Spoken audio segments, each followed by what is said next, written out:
পায়রা,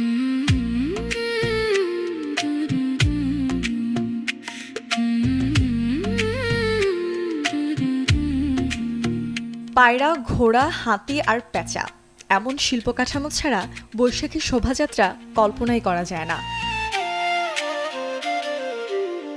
প্রতি বছরের মতো এবারও ঢাকা বিশ্ববিদ্যালয় চারুকলার বর্তমান সাবেক শিক্ষার্থী শিক্ষকরা এইসব শিল্প কাঠামোয় বুলিয়ে দিচ্ছেন শেষ মুহূর্তের আঁচড়।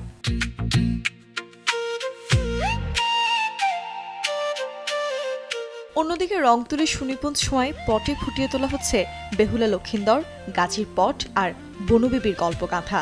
১০০ ফিটের এই পটচিত্র হতে পারে বিশ্ব রেকর্ড। শিশু কিশোরদের জন্য একটা সুন্দর একটা পৃথিবী যাতে আমরা উপহার দিতে পারি, সেই মেসেজ স্বরূপে হচ্ছে ১০০ ফিটের একটা বিশ্বের সবচেয়ে বড় পটচিত্র র্যালিতে যাবে। এটা আমাদের দেশের জন্য একটা বড় পাওয়া। এবারের বৈশাখী শোভাযাত্রার স্লোগান নববর্ষের ঐকতান, গণতন্ত্রের পুনরুদ্ধার।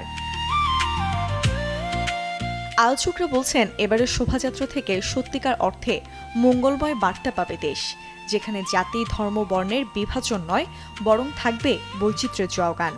আগামী সময়গুলো যেন অত্যন্ত সুখের হয়, আমাদের প্রত্যেকটা নাগরিকের, বাংলাদেশের সবার জন্য সুখ, শান্তি, সমৃদ্ধি আসে। এ কারণে আমরা এভাবে প্রতিপাদ্য ঠিক করেছি।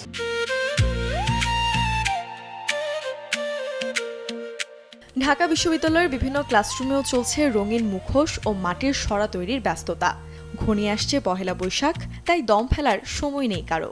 অনেকেই ভুলেছেন নাওয়া খাওয়া। কাজের ব্যস্ততা অনেক, আমরা এখানে সারা দিন রাত ধরে কাজ করছি, যেহেতু সময় খুবই কম। যে মুখোশগুলো আছে এগুলোর কাজ বেশ অনেক দূর এগিয়ে গিয়েছে।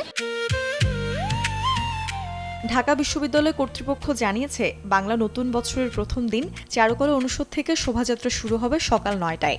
রাজু ভাস্কর্য, দোয়েল চত্বর, বাংলা একাডেমি হয়ে আবারও চারুকলায় এসে শেষ হওয়ার কথা আছে শোভাযাত্রার। এত সব কর্মযজ্ঞ সবটাই বৈশাখকে বরণে। হাতে ঘোড়ার পিঠে চড়ে আসবে বাংলা ১৪৩৩।